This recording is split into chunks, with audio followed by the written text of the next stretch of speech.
Thursday morning in December, and the streets of Rome were hustling and bustling like any normal day. The Italians were commuting to work, taking the bus and the metro, and the gypsies were all lined up along the streets, eyeing up the next pickpocket victims. In the air was filled with the fresh smell of croissants. I walked down to the local family-owned cafe for a croissant and cappuccino for breakfast. As a student studying abroad for the semester, this was my daily routine for the past 3 months. But today was going to be the last breakfast in Rome. Eagerly, I bit into the heavenly goodness of a weightless buttered croissant. It was just perfect. The crust and sweetness, on par. I then took a swig of my sugar-added cappuccino. Not as good, but it was still manageable.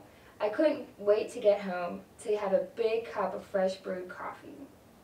As I enjoyed my last breakfast in Rome, I was looking out to the Vatican. St. Peter's Basilica was sitting right in front of me.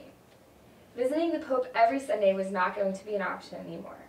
I can remember the first time that I was in St. Peter's Square seeing the Pope. The square was packed, and everybody was looking out to this little itty-bitty corner watching the Pope speak. He spoke in all different languages. It was so cool, something that you just can't describe. And the Pope standing there, he was so close, but he was so far away.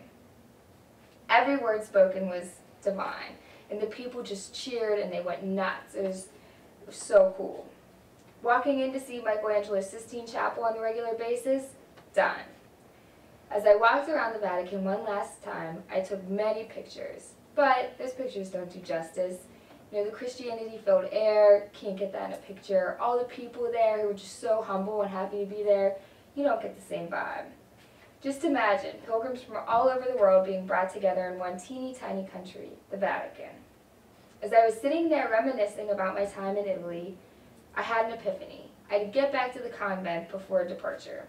So I hurried home to the convent and saw one giant 50-pound suitcase lying right there. I had 1 hour to put 3 months of clothes and souvenirs in that little suitcase.